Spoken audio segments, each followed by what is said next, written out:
Il est mort très tôt. Il avait à quoi, un peu plus de 30 ans. Oui. 32 ans, oui. Et il y a une rétrospective qui lui est consacrée en ce moment dans 2 lieux. C'est ça qui est original d'ailleurs. Et pourquoi 2 lieux?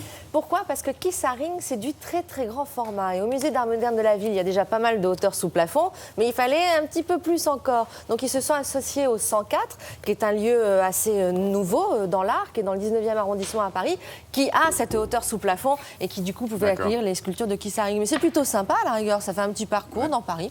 On visite la ville en attendant, c'est très différent l'un de l'autre. Et c'est très différent. Alors Keith Haring, c'est vraiment les années 80. On parlait de nouvelle vague, de New Wave. C'était le copain de Madonna. Enfin, il y avait toute cette nouvelle vague, toute cette nouvelle génération d'artistes. Il y avait aussi Jean-Michel Basquiat. Ils étaient très proches tous les deux et qui faisaient des graffitis parce que c'était la mode. Et pour se faire connaître, ils ont dû occuper l'espace public. Et par exemple, Keith Haring, lui, il allait dans le quartier de Downtown. À l'époque, qui était une friche, il ne se passait pas grand-chose.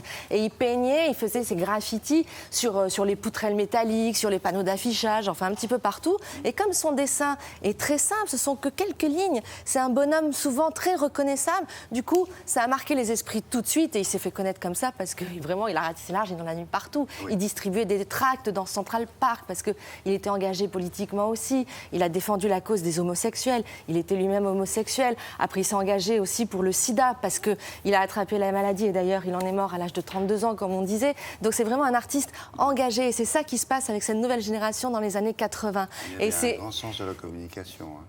Comment? Il avait un grand sens de la communication. Il savait faire parler de lui. Il savait faire parler de lui. Il a compris ça en plus très très jeune. Oui. À même pas 30 ans, vous vous rendez compte? Et le succès qu'il a eu, c'est absolument incroyable. Donc son œuvre est prolifique. C'est un performeur. Il a fait du grand format. Et ça se passe au musée d'art moderne de la ville et au 104.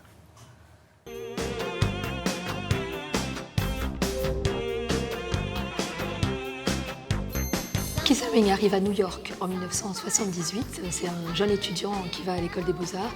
Et dès 1980, il commence à dessiner dans le métro sur des panneaux d'affichage qui sont recouverts d'une feuille noire. Et avec une craie blanche, il vient dessiner.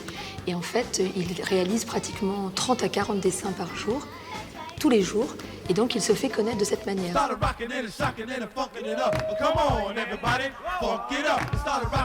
Dans le métro, Keith Haring prenait garde de ne pas choquer le public. Mais lorsqu'il réalise des œuvres, soit sur des bâches, soit sur des tableaux, c'est vrai que parfois, ces œuvres sont plus dures, plus violentes, et qu'elles appellent à une prise de conscience de l'individu qui regarde, et qu'elles sont des protestations contre le racisme qui est toujours ambiant aux États-Unis dans les années 80. Il a réalisé une œuvre qui s'appelle Hommage à Michael Stewart, qui est en référence à un graffiteur qui avait été tué par des policiers dans le métro.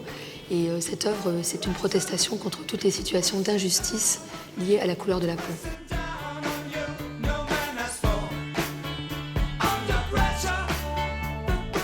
Il revendique son homosexualité et il a conscience que finalement il a une possibilité d'exprimer la cause des homosexuels et avec la question du sida qui va devenir de plus en plus prégnante et de plus en plus douloureuse, ce sera encore plus important pour lui de soutenir tous les homosexuels qui sont en difficulté. Nous avons proposé au 104 de travailler avec nous sur cette exposition parce qu'ils ont des espaces qui permettent de montrer des œuvres de très grand format. Donc on peut y voir des sculptures qui sont immenses, qui pèsent très lourd, plus de 20 tonnes pour certaines. À travers la sculpture, Keith Haring investissait encore une fois, mais d'une autre manière, l'espace public. Et en même temps, ces sculptures, si vous les voyez, elles sont plates. Et donc c'est comme une ligne, parce que lui, ce qu'il aimait, c'était dessiner, c'était de suivre une ligne. Donc elle représente exactement sa manière de travailler, mais d'une autre façon.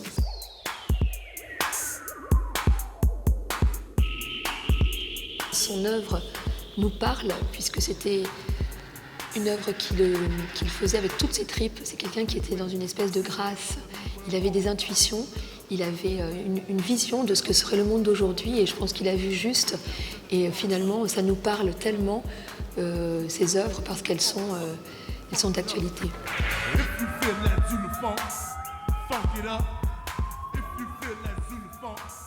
Et grâce à sa fondation, d'ailleurs, on voit ses dessins un peu partout, sur les porte-clés, on voit ça sur toutes sortes d'objets. C'est incroyable. Hein. Depuis sa mort, tout ce qu'il a pu être reproduit partout, la coque pour les téléphones tout ça, portables. c'est pour nourrir la tout, fondation, en fait. La fondation, il y a la fondation Kissaring à New York qui s'occupe d'enfants, de plein de choses et qui existe encore aujourd'hui. C'était un artiste généreux à découvrir, en tout cas, jusqu'au 18 août. Ça ouvre tout à l'heure, l'expo. Voilà. Oui, merci, c'était une sorte d'avant-première, quoi. Mais tout à fait. Tout à fait, Pour Vini. Télématin, exclusivité Bien sûr. internationale, mondiale. La classe, quoi. Voici une revue de presse culturelle tout à fait mondiale aussi.